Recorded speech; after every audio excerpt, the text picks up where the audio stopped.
Oh, and it gets hard late in the day. Is it a I'm real not sure. cigarette or what? No, it's not. No, that's what I'm saying. It's an herbal cig. It's just like what they use on like TV shows and stuff. So it's a prop cigarette. So it doesn't really even feel And like one. what does it taste? Like a little bit like nothing, and a little bit kind of like all that stuff tastes. Like whenever there's like an herbal something, it sort of is like a bit like like yeah, Like like that. Harry Potter jellies or whatever they're called in English. And it's actually funny. This brand is a UK brand that they ended up using on Mad Men. The legend, and it's probably true, is that the cast was super gung ho. They were like, "Oh, we're gonna smoke real cigarettes on set. We're gonna be like make it really like the '50s." And like after the first like day, everyone was like, "Oh my god!" Like, no, That's no, no. disgusting. Let's use the fake ones. La imagen por la cual vale la pena arriesgar la vida, sacrificarse hasta la muerte en los campos de batalla de todos los continentes del mundo. Live from West Berlin, it's the committee program sponsored by Cadre Cigarettes, the national cigarette of Equatorial Fredonia, and starring Aran Chowdhury, Julia Doubleday, Forrest, Lovette, Fiamma, Meli, Xhevat, Castrati, and yours truly, Jacopo Castelletti. And now, a man who is not allowed to smoke during the show anymore because it wakes up the baby, Aran Chowdhury. Yes. Thank you so much, Jacopo. Yes, and that's true. That's true. We have guests in the cohabitating in our office at the committee headquarters, and so we are trying not to smoke in the office, and we are trying not to wake the baby. These are things that we are trying, although we still have contractual obligations with our sponsor. Of course, quality is what makes Cadre special. Quantity is what makes it yours. The quality that can only come from the care with which Cadre selects tobacco for their cigarettes, and the quantity that can only be guaranteed in complex multi-year economic projects. Cadre, good and many, like Fredonia itself, and sponsors of the committee program. Thank you for being with us tonight. We have a great show lined up. We do have Ellie Mayo-Hagan and Julia Doubleday coming on. I think, hope, and expect we're going to connect a call with South Africa to hear about some things going on there. That'll either be this week or next week. We have a global news rodeo. We have polling galore. We have things for you. Despite my looking like 1973 Richard Nixon and 1972 Richard Nixon, as referenced in the famous Richard Nixon sketch. Okay, so we're gonna run the British opening thing, and we're gonna do one of these 100 objects things. All right, let's get the colonialism happening. Let's do that. And now, the history of our run in 100 objects. Yes. Quite. Yes, I have two great objects, both from the same era of committee/Arun's life, which is the White House days. One actually is just in passing because I was just at a bar mitzvah and it was just Passover season. And it's my White House yarmulke from the White House Seders that I was lucky enough to help get to lead. But that's actually not what I wanted to talk to you about, although it is a good historical object. What I wanted to talk about, look, because there's many things at the White House that are not the best. Some of the coups that come out of it. This is not even what we're talking about. But I even mean, like, you'd think things in service of the president and the richest country in the world would somehow be the best, But actually, the White House is kind of a dump, like I've said before. It's kind of falling apart. All of these things. There are a couple of things that are the best. Two or three. I think one of them we'll actually devote a whole segment to, which is the staff secretary office, which I think is a smart way to organize things. Number two is the eggnog that they serve at the holiday seasons. It is very alcoholic and very delicious, and it actually is just absolutely the best. And the third are mini skeds. Many of us have busy lives. We're on the road a lot. We're traveling. Many of us are attending activities, conferences, protests, marches, many things that are complex and don't always have a stage manager to manage them, which all of us theater kids, this is what we like, is to actually have a person with the headphones making it happen. When you can't have a person with the headphones making it happen, you can have a mini sked, because a schedule that you fold up is one thing, but a schedule that not only has the important information like this one does, everyone's phone numbers and like the weather and a breakdown of what's happening thing by thing. This will happen to be trip of the president to Holland, Michigan in July 15th, 2010. You know, not only does it have, say, the drive time from a photo line with LG Chem employees to local elected officials at a tent at Compact Power Incorporated. Anyway, we're getting in the weeds here. The point is that it is made small enough that it fits right in your pocket. And you can have that with you all day, reference the schedule, know where you are, and not have to keep asking, where are we going? How long does it take? And you're like, but it's in the schedule. I sent it to your phone. I gave you this printout. It was in your hotel. Whatever it is, a mini schedule, a schedule that can fit in your pocket and maybe has, you know, something a little stiffer on the outside. Doesn't need to. The lighter the outside, the more staples you're going to want to put on the side to give it some sort of backbone, to give it a spine. But that's what I wanted to share with you. This is a mini sked, and this is how the White House does it. And I think it's, you know, I think it's a good way to do it. I keep trying to make a joke about how the White House is really good at a few things, and Cuckoos keeps being the one that I keep thinking of, you know? So look, you know, whether you're the Dulles brothers or whether you're a stationaire, mini skeds. On with the show. This is the Global News Rodeo with Arun Chowdhury and Forrest Lovette. Hi, welcome back to the committee program. I am your host, Arun Chowdhury, and this is your Global News Rodeo, a roundup of world events as curated by the show's own Forrest Lovette and sometimes editorialized by me. Let's go. Item 1, 100 days, update on the war in Ukraine. Nothing cute in the title, Forrest, and that's okay. I think that's okay. Let's just plunge ahead. Al Jazeera is reporting on the 100th day of the Russian invasion of Ukraine. Here's some key developments in the last weeks. On May 18th, the European Commission announced a 220 billion euro plan to wean themselves off of Russian oil imports in the next 5 years. On May 23rd, Ukraine convicted the first Russian soldier of war crimes and sentenced him to life in prison. On May 25th, President Zelensky rebuked former U.S. Secretary of State Henry Kissinger. Sorry, I think he might have just turned 99 this last week also, for suggesting Ukraine should surrender land to Russia, citing this was akin to the policy of appeasement before World War II. On May 28th, Russia, in telephone talks with French and German leaders, agreed to facilitate Ukrainian grain exports on the condition that sanctions against them are lifted.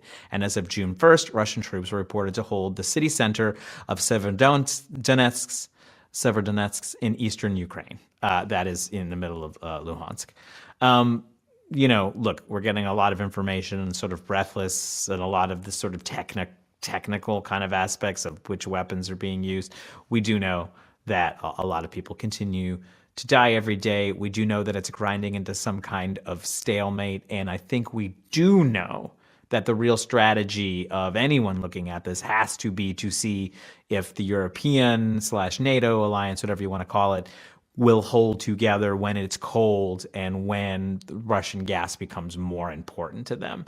Already right now, you can see the kind of mixed results and how hard it is to kind of deglobalize the energy market.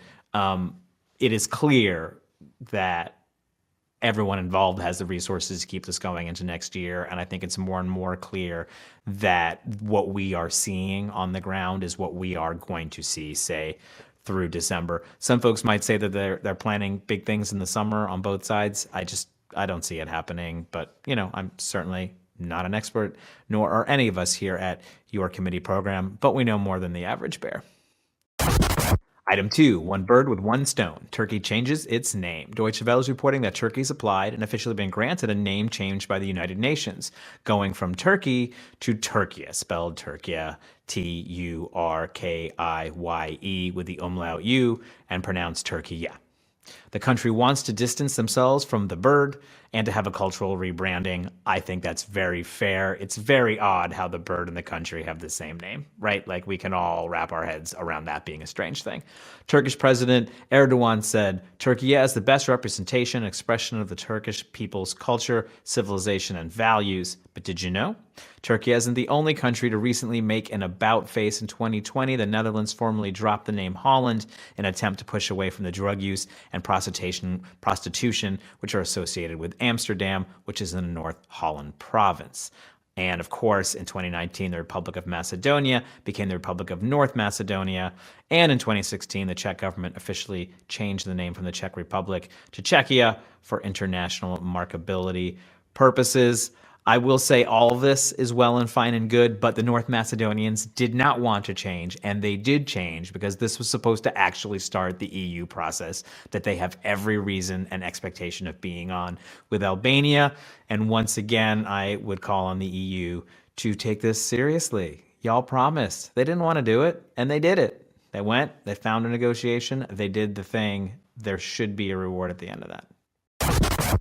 Item 3. Mind the gap between workers and employers, London tube strike. Socialist workers reporting on another planned walkout by the station staff of the London Underground. Members of the National Union of Rail, Maritime and Transport Workers, or RMT, have scheduled a strike on June 6th, their third 24-hour walkout since March. The strikes are in response to London's plan to slash jobs of city workers in a COVID emergency funding deal with the government. Sadie, a station worker, was interviewed about RMT's plan, saying, "I think we urgently need a program of escalating strikes that is spelled out in advance so people know we are serious about resisting the cuts. The bosses have shown no signs of backing off. Instead, they are plowing ahead with specific plans for how to make cuts in stations. The plans are brutal, with some stations facing a nearly 50% cut to the numbers of customer service assistants. It's good that the union has called another tube strike on June 6th, but it won't be enough to stop the attacks." Item 4. Presidente Petro Posibilidad, Colombia election heads to runoff. The Guardian is reporting on the first round of the Colombian presidential election, which saw former mayor of Bogota and leftist Gustavo Petro and conservative populist Rodolfo Hernandez. Petro received the most votes at 40%, but fell short of the necessary 50% to prevent a second round. June 19th is now set for the runoff of the anti-establishment candidates in a contentious and polarizing political climate. Sounds familiar, sounds like everywhere, sounds like everything. While Hernandez runs on populist appeals to the nation's worker, Petro has promised tax reform and vows to change how Colombia deals with its drug cartels. If elected in June, Gustavo Petro would make history on two different fronts. On one front, he would become the first president on the left side of the aisle, while also making history with his running mate. On the ticket with Petro is Francia Marquez, who, if elected, would be the first black female vice president in the country's history. Amid social and economic unrest, consultant Silvana Amaya said of the election, Colombians are demanding a change of the socioeconomic paradigm that will dictate the political policies for the next 4 years. But most importantly, a change that restores their hope. Hope for better days, for a better social environment, with less corruption and with more equality. This is one we're keeping a close eye on. We'll also be talking about in the polling. Pink wave, y'all. Ciao and welcome back to our polling update here at the Polling Channel, brought to you by the Committee Program. Looking to the Western Hemisphere per America elects, Gustavo Petro, left to center, and right-wing Rodolfo Hernandez have advanced to the runoff in the presidential election. This will be exciting to see if the Pink Front continues in Latin America. In Turkey, per RBTR poll, we initially see opposition candidates potentially coming ahead of ever-present President Erdogan at 55 to 45. At the Polling Channel, we aren't sure if this is rain or if someone is, Anyway, we remain skeptical. In Finland, the Talos Tutkimus poll has conservatives rising, although whether they can disrupt the Social Democratic Coalition is an open doubt. NATO skepticism could be an interesting weather pattern too. Look at here. In the United States of America, YouGov has Democrats running ahead of Republicans by a few points generically, and this is wrong. This is wrong and stupid and incorrect and ill-advised. The committee program stands behind our prediction of a Democratic rout at between 25 and 33 seats swinging to Republicans. YouGov, we need more than whatever this is. And Forrest, shame on you for bringing it up. And finally, in Seoul, the capital of the regular Republic of Korea, with 100% of the votes counted, Oh Si-hoon, the conservative from the PPP, has decisively defeated liberal Soo Young-gil of the DPK at 59% to 39%. Mazel tov to all concerned, except for Oh Si-hoon. He doesn't seem great. And from the staff here at the Polling Channel, thank you so much for watching, and stay safe out there.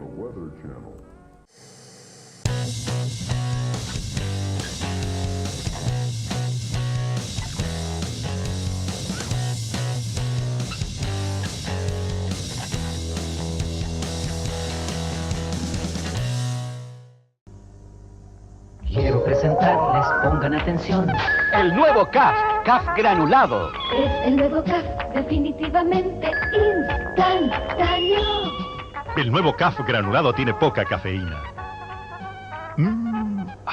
¿Y su sabor? Pruébelo. Es CAF granulado y reconforta sanamente. Nuevo CAF granulado. Reconforta sanamente porque tiene poca cafeína.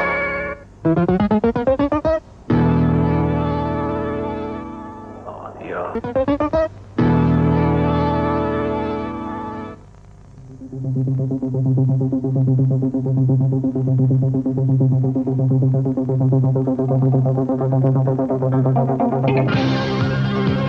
Advance, el primer cigarrillo de bajos índices.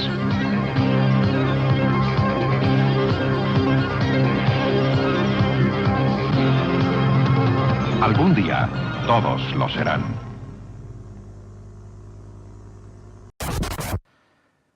Jesus, I need to get some sleep, or at least look like I've gotten more sleep, because I look like Richard Nixon. That's what I look like. And not like 1972 Richard Nixon. I look like 1973 Richard Nixon. You see what I'm saying? This is Cross Atlantic Crosstalk.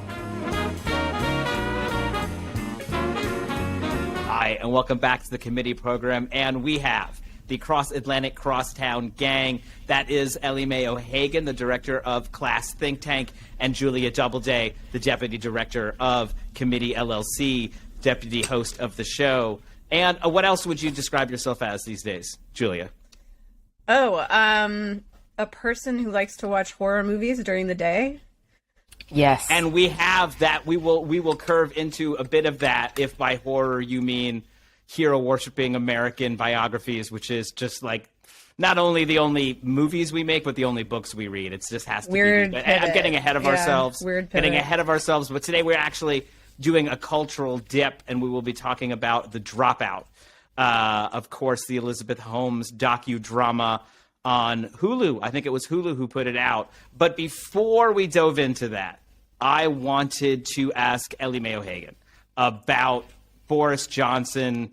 How much trouble is he in? I feel like it's the same thing I asked you last time you were here, so I apologize for that, except now I'm hearing numbers. And when you start seeing people saying, I know of at least 58 Tories who will vote, for a no-confidence vote, then you start to think maybe there are 78 or maybe there are none. So I think one thing that's interesting that happened this weekend is that when he went to St. Paul's Cathedral for the Jubilee service, he was booed.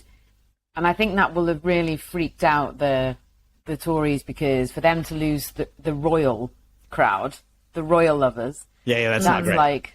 That's a problem. So that would be like people who, I don't know, have 70 American flags in their home, booing Trump or something. I don't know what the equivalent. Do you know what I mean?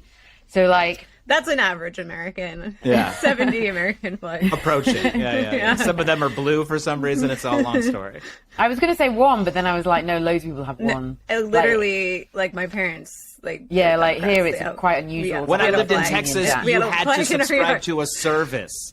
And if you didn't, the neighbors would look down on you, to a Boy Scout service where you paid them a certain amount of money to put up your flag. It was and check only on when it. I started traveling abroad that I realized we were weirdly patriotic. I will say that Hungarians know love their flags own their own national anthems. When I was like, oh, that's weird. I know 12 patriotic American songs.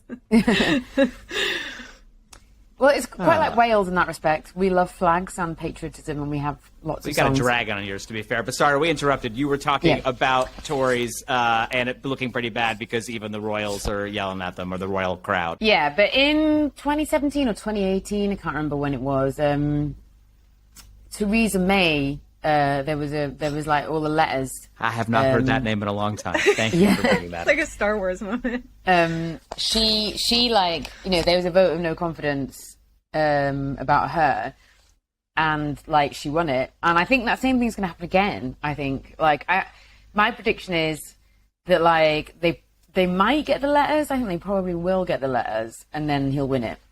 That means And the that'll- proceedings begin, you mean by the letters, and then they Yes. won't get the votes to make it Why actually. is it called the relax. letters? I So like the Tories have got this group called the 1922 Committee, and Oh, they Jesus. they're essentially That sounds like like exactly the, what it is, isn't it? yeah. I've been in Parliament when the 1922 Committee is meeting, and they all wear like a white tie, which is the fanciest dress code Of course. there is. And they're all like, you know, kind of cartoons of like fat cats, so like got big bellies, they're all like that.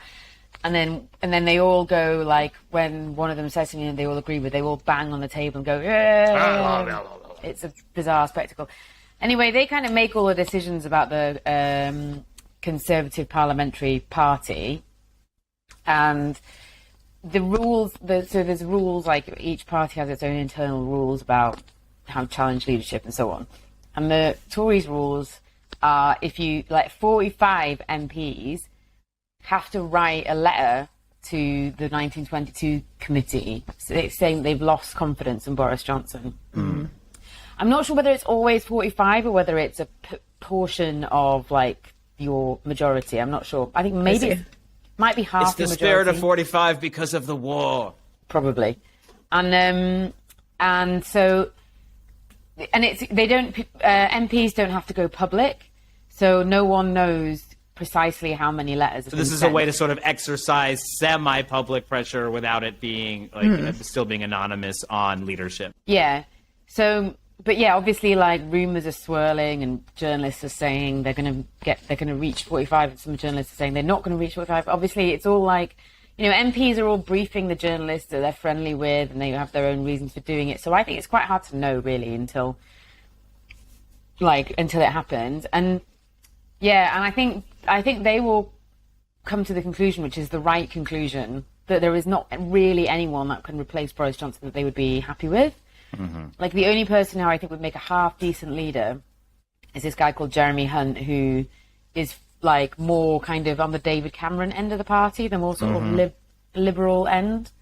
And that is not like, that's just not where the Tory party is at the moment. They're on the kind of more Trump end. Rough and tumble. Yeah. So I think that, and like, the other one is like Liz Truss, but she's like, who's foreign secretary, but She's getting like, a lot of camera time by, you know. yeah, her not to be out and a lot. that's intentional, but she's quite mad. Like, she's got some weird eccentric. She did this whole thing about like British ham a while ago. You know, like she's sort of a bit of an oddball. So I think they kind of maybe worry that she won't win an election, and I think they would be right. So I think that's why and Boris Johnson will say to them, vote me out if you want, but I've never lost an election I've ran in. And like, I think they'll be like, all right. Tell us more about the British ham. That is a Brexit thing. So she was like, oh, we've got the finest ham, you know, like, that's the new Britain. Now we've left the EU. The finest we can, ham. Like, that's the new slogan for Britain. Send his widow or it a was ham. like cheese. Finest Anyway, ham. it was cheese actually. I've never It was known a a speech country- about cheese. She and did no a big offense, speech about cheese. Ellie, but I've just never To known me, a this country to feels have like- such horrible food and be so proud of it. It's just crazy. It's batshit crazy. I worry I quite that like our this food. whole It's thing. stodgy.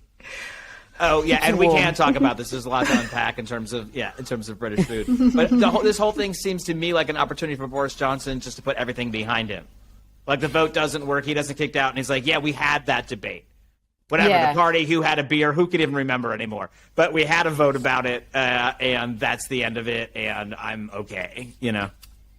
Yeah, I mean, that I guess, like, could have happened for Theresa May, but she did end up standing down. But I guess, like, she had to stand down because she just couldn't pass anything that she wanted to pass. So she sort of had What to... a concept. Yeah. She was just trying to yes. get Brexit done. She was trying and failing. Yeah, so I think, like... So yeah, I think that's what he would hope, is that it will be put to bed. But, I mean, who knows? Like, our next election's 2024. Ew, that's a long time in politics. Like, I don't know, man. That's just around the corner. I'm worried about it already. but think about like all of the stuff that's happened in the last 2 years. Yeah, it's a lot. Like a war, a pandemic, like, you know, 2 years ago, Boris Johnson seemed like absolutely, what's the word? Invincible. Invincible. Just a machine. So, like, who's to say that in the next 2 years he won't claw that back? Or you just die. don't know. You never know. Yeah. Speaking of people who we're not sure if they will claw back, although I do hear she has a boyfriend, we are going to talk about the Amanda Holmes bio. No, she has a husband. She got Husband. She married this young guy? She got married to an heir of some fortune. And I just... Who's young, right? I want to talk to him. I want to talk to him. We are here to talk about the needs to. Dropout, the Hulu 8-part, should have been 7, but it was 8, and that's fine. We can talk about that series about Elizabeth Holmes, the rise and fall of Theranos. It was first brought to my attention by Julia, who was sending me all kinds of clips of I really just sent you the one of her dancing. the dancing, which is, I think, is a famous one that was moving around. And then Ellie was like, are you all checking this out? And so then it became a natural to talk about it. I do think it's interesting in terms of these kind of, especially these sort of tech bio documentaries that both condemn and exalt this kind of culture. You know, one thinks of The Social Network, etc. And there's also lots of other dynamics to it. There's a lot that's interesting about it. And I would just definitely want to hear what you all thought first. Who goes first? You have to choose. Julia, you go first because you brought it to my attention first. Okay, so I feel like we all maybe kind of agree on this, which is that the show itself, I feel like it definitely hit all of the narrative points it needed to hit, but at the same time, it wasn't that great of a show. But the thing that really made it great was Amanda Seyfried as Elizabeth Holmes, who, by the way, I thought was bad casting before watching the show because I didn't see it. You know, I don't think they look similar. But she was just so good at looking and acting completely fucking And then nuts. the voice was freakish. The voice, yeah, doing the voice and also like kind of just holding all this like tension in her shoulders and like having a weird robot affect to her and the way they dressed her. Robot, but also still being a loser. We talked about this a and bit, also right? like gritting her teeth and like the big stare and also Naveen Andrews, who was the Sunny Balwani. He was good. Also great. Yeah, they were both great. Honestly, their horrible toxic relationship, I'm just rooting for them. I want them to get back together. They're obviously meant to be. I mean, there's just no fucking way that this new, this hot air, new whatever, himbo Hapsburg kid, whatever it is. husband that she married to have a baby with is going to be able to keep up with her. She's going to murder him and chop him up into a bunch of little pieces. She needs to get back with Sunny. And she nobody might. else is going to make her happy, okay? I will say for me, this was my third time go around on this story, and I was a little worried about that because I first listened to the audiobook Bad Blood by the Wall Street Journal guy who's featured Oh, you did a lot listen to in it. It was like based on that. So yeah, you already knew all and of then I also listened to another thing about it. Both, I think, were audio. The podcast. Maybe not this podcast, though, a different podcast, but about the scandal. And so I was worried that it would be the third time, but actually in that way it paralleled something very interesting from my youth, which was, if you remember, the scandal with Amy Fisher and Joey Buttafuoco on Long Island, which was a scandal with a high school person, an auto mechanic, and it was a whole situation. They made 3 made-for-TV movies about it. And so by the time the third one came around, it was a little old hat. Everyone knew the story. But Drew Barrymore played Amy Fisher in the last one, which for a TV movie was huge. It was like, whoa, like Drew Barrymore's in it. And so it was like, that's bad casting. She doesn't look like her, but like she did somehow inhabit something about it. One thing in all 3 of those that I missed that I want to know, and maybe no one knows, but it's what I want to know, is I want to know what she does and doesn't know. Is she good at the science? Is she not good at the science? Sometimes it's like, obviously she's okay at it. Obviously she knows nothing about it. She wasn't like kicked out of Stanford, right? Like, dropped out. She was a little sociopathic baby. No matter how smart you are, like her mentor, the one woman mentor, was like, you don't get to skip a bunch of steps, meaning you have to actually get this degree to understand what you're talking about is not actually possible. And I also want to say there's definitely a very gendered aspect to how she got to where she was, which is that all of the mentors that helped her advance her career were a bunch of like, I guess, starstruck men who were like, oh, she's like, whoa, a chick. a blonde lady's talking to me and she's smart and she's read a book and like, you know, it just went against everything they could ever conceptualize as a woman being someone who is smart and has blonde hair. And that sort of like, you know, faux mentorship that happens in all of these industries of like, actually, I'm just attracted to this person, but I'm going to pretend that I'm her mentor. It was pretty clear that it was gendered because every single woman expert who enters the story is like, this doesn't sound right. She's full of shit. This doesn't even make sense. But she constantly had this string of much older men who were clearly had some sort of fascination with her. Even like Schultz, the old not even Schultz. I think especially Schultz because he just sort of carries this bullshit weight of many different types of authority, right? Yes, like he represents. I like the idea of this young, brilliant, pretty woman, and she wants me to be her mentor. And I think that like, it does sort of. It's interesting because we have so much judgment for like sex workers and sugar babies and all this stuff, but like the dynamic of getting ahead as a woman, it often contains components of that needing to attach yourself to more powerful men or gain the interest of more powerful men. And there is a component of it that is based on how you look and how you present yourself and whether you present yourself as someone who needs their help. And these things, it occurs along a spectrum as opposed to being just something that certain bad women do. And I think that's like an aspect of her story that like they didn't exactly delve into, but it was definitely there, especially also her main relationship, even with Sunny Balwani. It's very clear, you know, he was like 30 years older than her or whatever. He met her very inappropriately when she was like 18, She was 19. pretty young and he was, And again, that whole relationship was like, he was in love with her. He was obsessed with her. And the only reason Theranos, she didn't get removed as CEO was that she lied, pretended that he was just a business associate who trusted and believed in her. In fact, it was her boyfriend. And that's how she continued to stay in charge and kept the scam rolling. So that was a big, interesting gendered piece of how she got to where she was. I want to put some of it on the storytellers, though. Like, nobody thinks we're smart enough to know the science, I feel like. So it's like, how close were they? Like, was this machine a few prototypes off? Was it totally should have been scrapped? This company doesn't even have any ideas.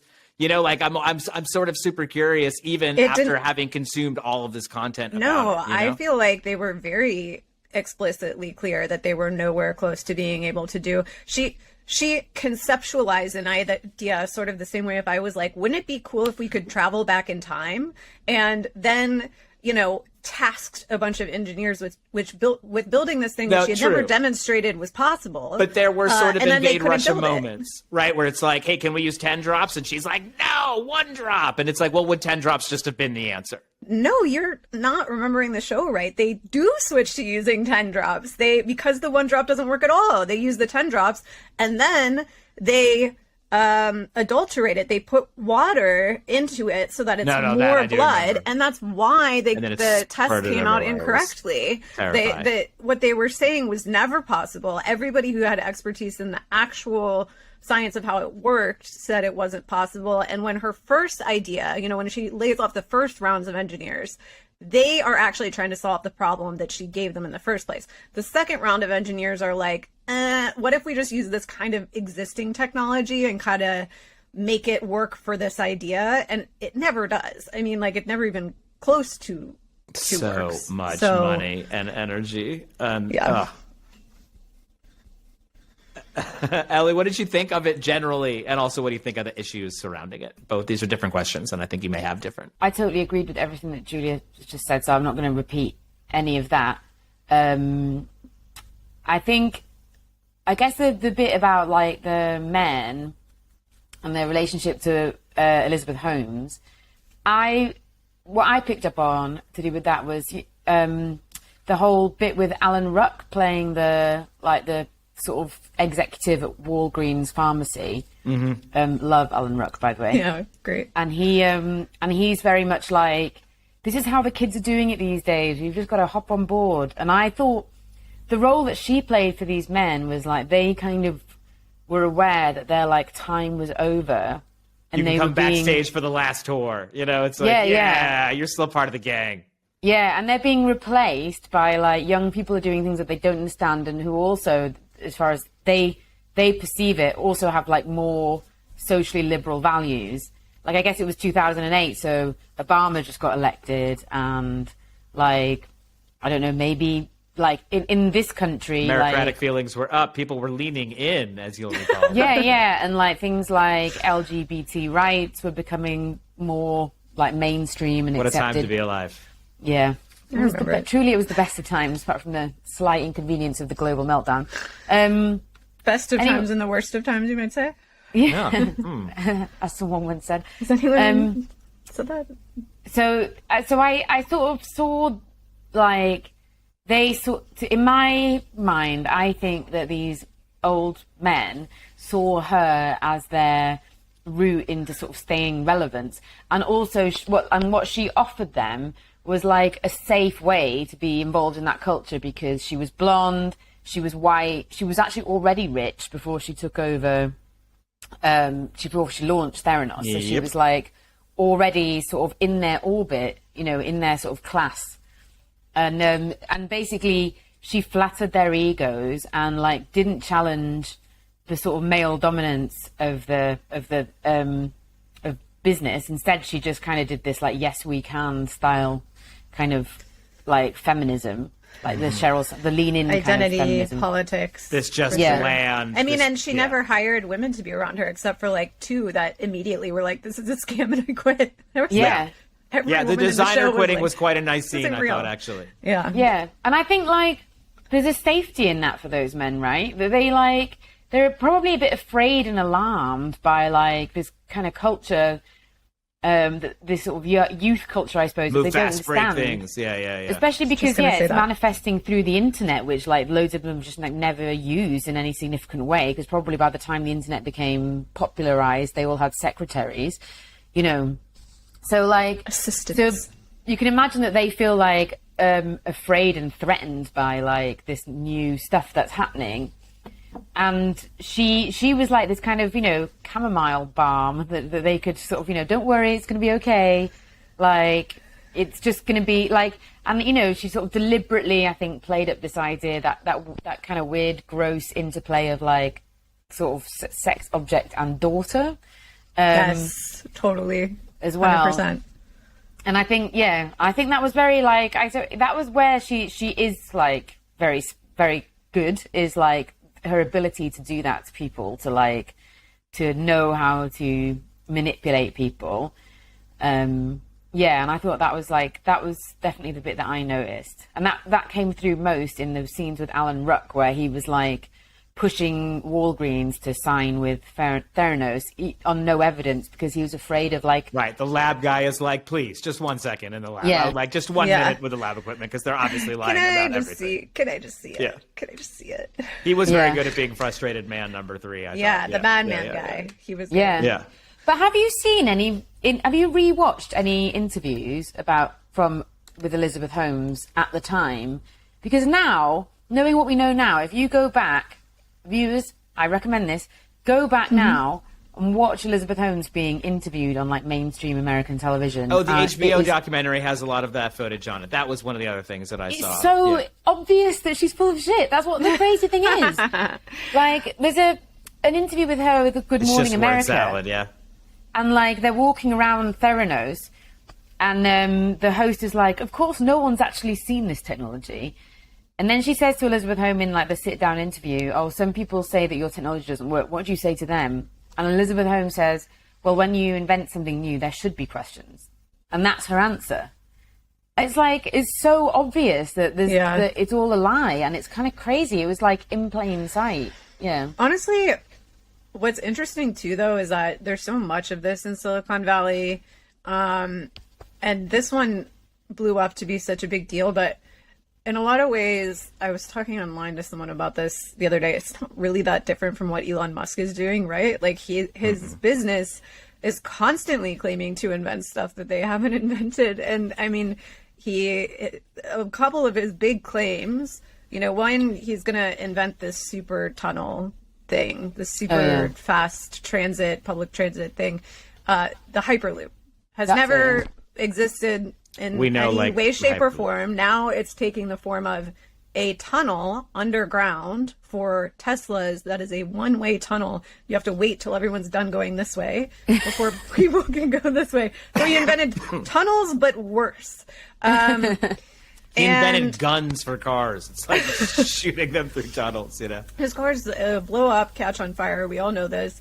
They have automated systems that like basically don't work if you don't install like a software update. So like all of a sudden your really high-tech screen interface that you use to run your car, you can just stop working. It's kind of terrifying. I don't like it. Yeah. The fully automated vehicle thing is a motherfucking lie. You can put me on the record with that. It will never happen. They have been trying to do it for decades. A decade ago, they said it would be ready in a decade. A decade before that, they said it would be ready in a decade. The reason it doesn't work is that people are not computer programs. They don't interact with the world in a way that a computer program can effectively predict. In all the thing that situations, engineers keep saying is like, well, basically the issue is the people. Like sometimes people do things. It's also and we can't predict AI what's is going to not happen. what people think it is. Yeah, AI right. isn't what people think it is at all. And that's a really big issue. Actually, I think, not to get too far off topic, but when we're talking about climate change and we're talking about all these other issues, people are like, "Oh, our technology is so advanced now." I'm like, a Tesla literally just ran headfirst into a private jet the other day because they tried to set their Tesla to come drive over to That's them. kind of beautiful, though. That's the Waco of car accidents. You Yeah, don't know who to root and the for, people you in know? the comments, the Musk defenders were like, "This is good. This is training data, so they know not to run into an airplane." And I'm like, "Well, I know not to run into an airplane, so I don't know if I need this fully Right. automated." How much training is it going to fucking need? How many shit. different kinds of planes so should we that's put out on the two runway things for he's this? claimed to invent that he hasn't invented. What else? He thinks he's going to go live on Mars. No, he's not. That's not going to happen. He can't even, it's never been shown that we can actually terraform another planet. We can even terraform the fucking Earth. So 3 lies. Last lie, he's going to put a chip in your brain to... Oh my God, the poor monkeys. This is terrible. Yes, a chip in your brain so that you can, I don't know, like have Google inside of your brain or fucking whatever. Yeah. He's been what torturing he's actually monkeys with the doing prototype. is that they're torturing monkeys, putting weird Horrible. stuff in their brains, and then they all just die of infections because nobody. And I want to say actually do Elizabeth this. Holmes did none of those things, right? She just thought big. She just thought big and asked for enormous amounts of money. And in that way, you have to respect her. It's not like I need 10 million. She's like, I need $1 billion of your dollars. That's the But it's deal. just, That's what they're trained to do, right? Long can Elon Musk get away with doing this? It seems like forever. So Well, we're going to he talk did about what the she didn't sexism. do, which is after a certain number of years, you're supposed to just jump onto the next thing, right? It's like Square, then Twitter. You have to do multiples of these things so that your money is coming in from different places and you're not tied into one thing. That's when the lawyers can just keep you alive forever. I feel like she didn't do that. Most of his cars She that believed he in her sold thing. have been recalled. He is a fucking scam artist. I suppose he made his billions with PayPal initially, and then that's given him this insane cushion to be in. Yeah, Rich Boy Mike's finance tool. Like news at 11. Whereas Elizabeth Holmes was she'd bet She had a everything on dream. this She had one. an idea. Do you think she actually ever believed it could work? One of the things that I don't know. noticed about the Dropout was I was like, she must have something Actually wrong wanna with say her something about this, to want to do this, because it was so stressful.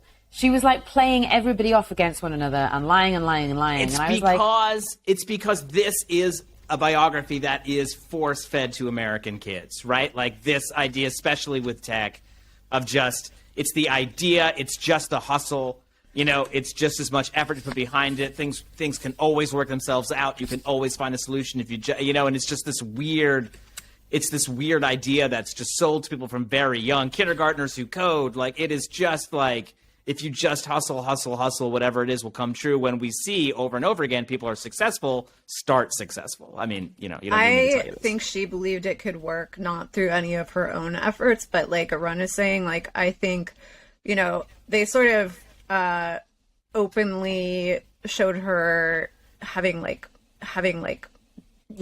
the Bill Gates poster on the wall and that kind of thing. Like, her goal was never to improve society. It was to be a billionaire specifically. Like, I want to have a lot of money. That's my goal. And in order to have a lot of money, her thought was like, I just need to invent something. And not even for the money, right? For the points. I want 1 billion points. I think the money too. I think the money too. The money, the power, whatever. She wanted to be another titan of society. And she just thought, if I just have an idea, she was a fucking kid. Like, a lot of dumbass kids when they're 19 are like, I want to be a billionaire. She had an idea, and her thought was like, as long as I can get the money, then they can just invent this thing. I don't think she ever thought she had the scientific expertise to do it. It's like people but who I have think ideas for movies. I have an idea for a movie. You're like, no, the movie is everything else. That's everything else. The idea for the movie is not even a thing. But thank you for your idea.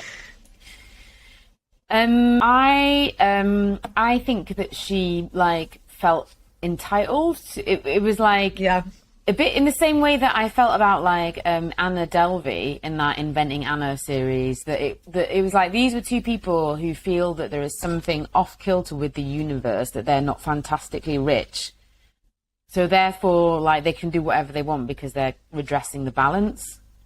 I think a lot of Americans feel that way. But I feel that it's way. the Steve Jobs thing also, right? It's just this hero. It's this weird thing, right? It's like if you are an asshole to enough people, it means you have determination and grit.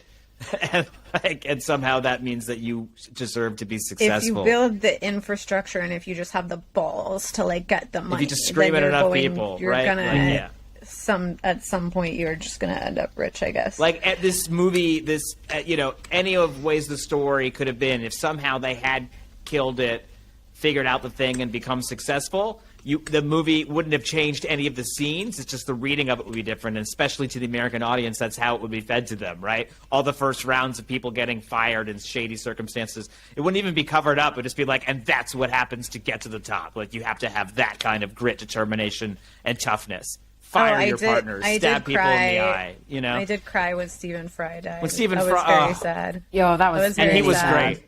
He was great at looking genuinely disappointed, right? How could anyone be so disappointed so many times in so many episodes? And I was like, that takes talent.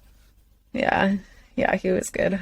Yeah, I thought they handled story. that really well, actually, because it could have been quite gratuitous, but actually I thought it was quite sensitive. I feel like it's sort of something that maybe his sort of family members might feel like, okay, when they watch it, as opposed to like, it wasn't, it could have been really exploitative.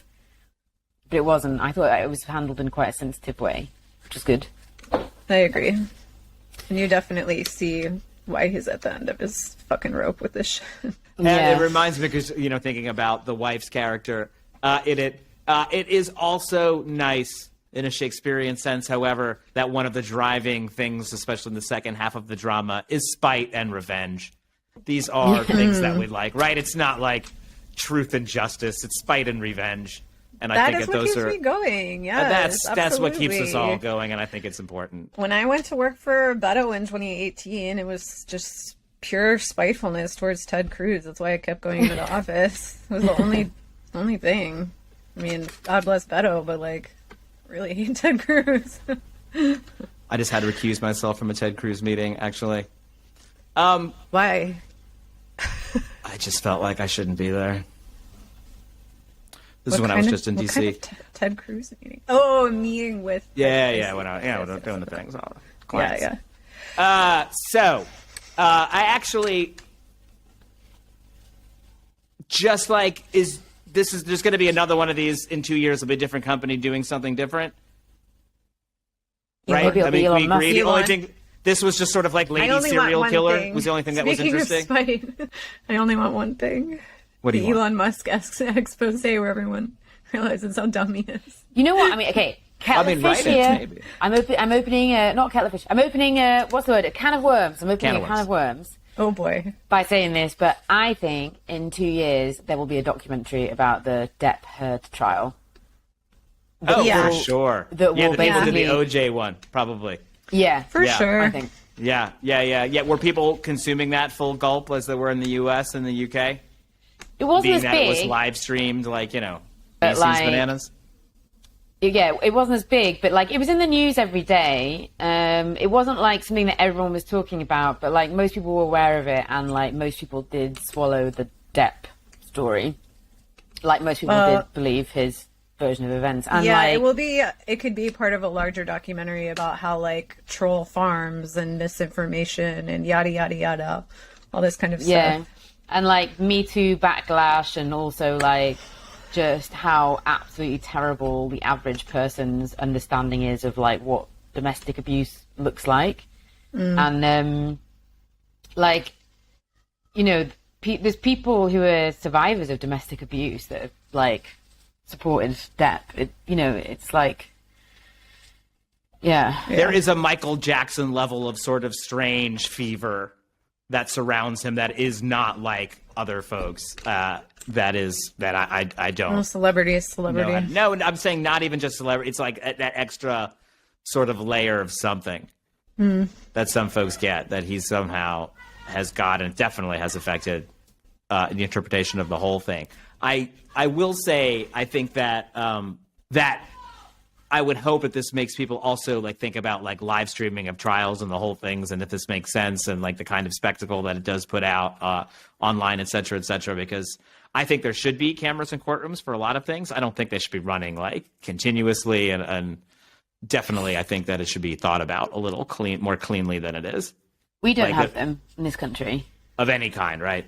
No. That's why you have like all of these kind of bizarre sketches of like courtrooms. Yeah. Everyone loves a good courtroom sketch. I will say I am a fan of some cameras in courtrooms. For instance, I think that if people could get an eye on the Supreme Court and actually hear the things that these people say instead of just reading the transcripts, which are bananas enough, they would be like, oh, wow, term limits, maybe we should impeach that person for being too old to have the job and actually a crazy person.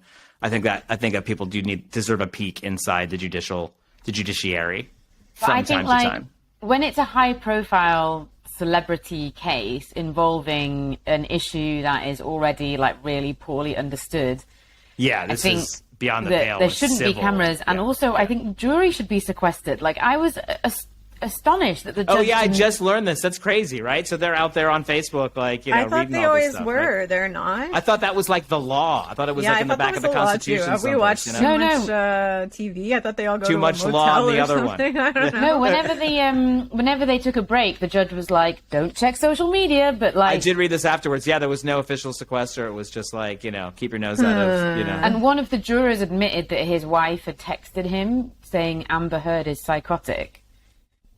So. Yeah, I mean, it's just like any case involving violence against women is like nearly always plagued by just like really poor levels of understanding, a lot of like really toxic assumptions.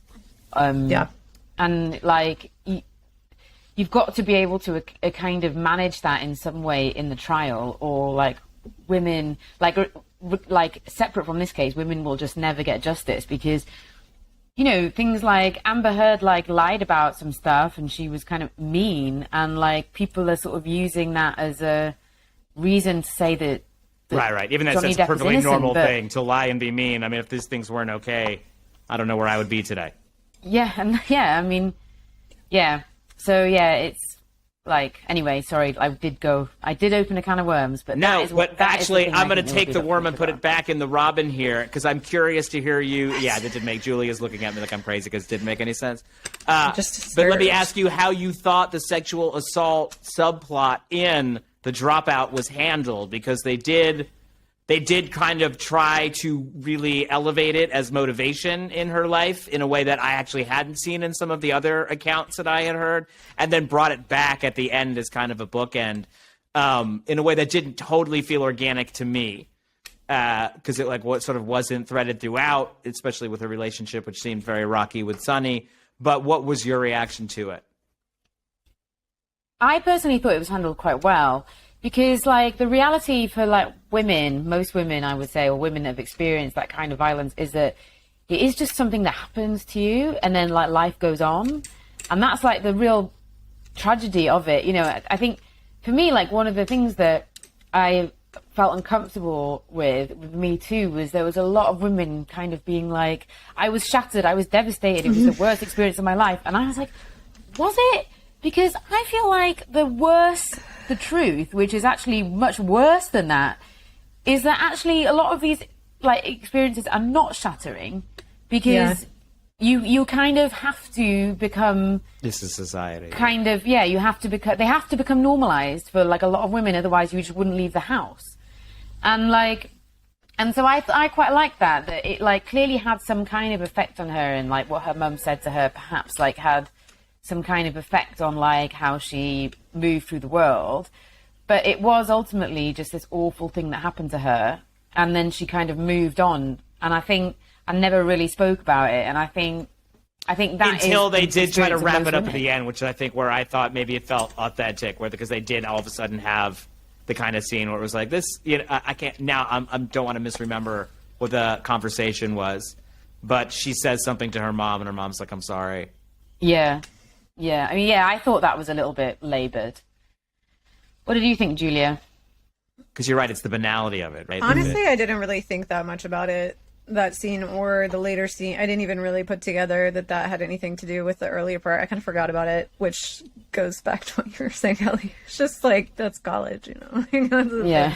I mean, I don't know. People talk about like the reporting statistics and stuff, and it's just like, I think for most women, like when that stuff happens, it's like not even a thought in your head to report it. It's like, why on earth would you do it? Like, that's like a much worse thing to have to go through afterwards. Like, no, not interested. No thanks. Yeah. And I thought, I think I appreciated them putting it in and then like making you feel real sympathy for her as a viewer, because I think what it sort of communicated is like, you can be like a lying, manipulative billionaire and still be like the victim of sexual violence. Like, Totally. In terms of not being perfect victims, she's definitely on the list of victims, comma, and also, imperfect. victims are never perfect. Like, they never pay, it's almost always the situation where somebody, And we see this, whatever, especially with not just women, but also with minorities who somehow get their mugshots put up while neo-Nazis will get their graduation photos. Mm-hmm. Yes. So we're going to end this on a solemn little kind of blurk out thing. But, I mean, that's what the people don't come for us for enthusiasm. That's not why they come here. So I feel okay about it. I thought they came for enthusiasm. What am I enthusiastic about? The end of capitalism? Yeah. Yay. I'm and on that that note, the end of capitalism, let me thank Julia Doubleday and Ellie Mayo-Hagan for being here with us today. And we will see everyone. Spite is a form of enthusiasm. Spite is a... yes. Okay, we're going to... Xhevat, we're going to make a GIF. It's Julia's head, and it says, spite is a form of enthusiasm. And we're going to put that on the Twitter. Maybe a mug. Okay? Let it be done.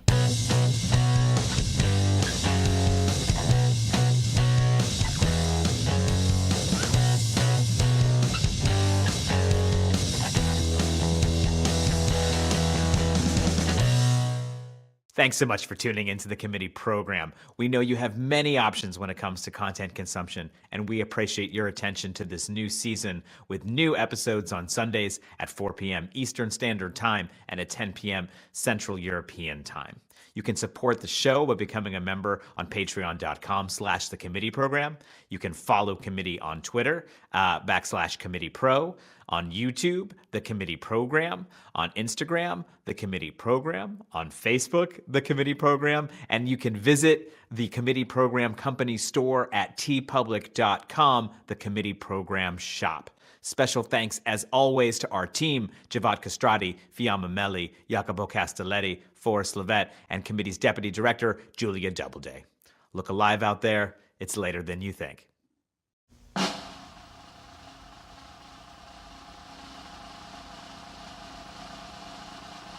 It's the end of our broadcast day. Thanks for listening.